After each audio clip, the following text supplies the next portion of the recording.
వృధాగా పుంగనూరు మంత్రికి ఆయన ఇలాకాలో నీళ్లు చూపించుకుని ఆయన రాజకీయంగా లబ్ధి పొందాలనేటువంటి ప్రయత్నంతో మా కాలువలన్నీ కట్టేసి నీళ్లు తీసుకుపోతుంటే జిల్లాలో వైఎస్ఆర్సీపీ నేతలు నోరు చచ్చిన నాయకుల్లాగా చూస్తూ ఉన్నారు. ఇంతమంది రైతాంగం ఉసురు కొట్టుకునేటువంటి పరిస్థితులు ఇవాళ వచ్చినాయి నాయకులకి. ఇప్పుడు మేము పోయినసారి 2016లో 19 మధ్యలో ఇట్లా జరిగితే ఆ రోజు ఇదే హంద్రీనీవా కెనాల్ నుంచి మేము గుంతకల్ బ్రాంచ్ కెనాల్ నీళ్లు తీసుకుపోయినాం. ఆ రోజు కూడా ఆఫీసర్లు ఇట్లే అసలు అది సాధ్యమే కాదు టెక్నికల్ గా అని చెప్పినారు. టెక్నికల్ గా సాధ్యం కాదు అనంటే అనంతపురం నుంచి ప్రైవేట్ ఇంజనీర్లను తీసుకొచ్చి 14 కిలోమీటర్లు సర్వే చేపించాం.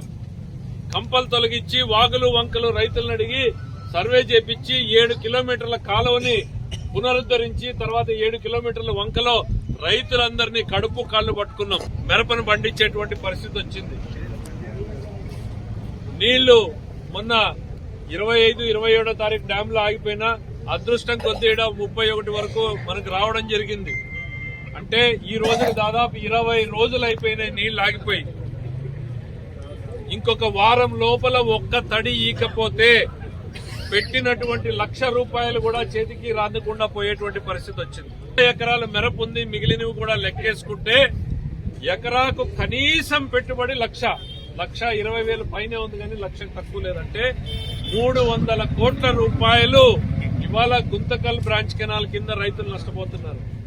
ఇదేదో పెద్ద జమీందారులో ఆసాంలో కాదు. ఎకరాలు 2 ఎకరాలు 5 ఎకరాలు 10 ఎకరాలు ఉన్న వాళ్ళు కౌలుకి 20,000 30,000 పెట్టుకుని తీసుకున్నటువంటి వ్యక్తులు వీళ్ళు ఇవాళ కౌలు నష్టపోతున్నారు, పెట్టుబడి నష్టపోతున్నారు. మేము అడుగుతున్నదల్లా ఒక్కటే, ఒక్క తడి నీళ్లు ఇవ్వండి అని అడుగుతున్నాం. కళ్ల ముందు వృధాగా నీళ్లు పోతున్నాయి. మీరు ఎక్కడన్నా రైతులకు నీళ్లు ఇస్తే మాకు అభ్యంతరం లేదు. కళ్ళెదురుగా వృధాగా నీళ్లు పోతున్నాయి.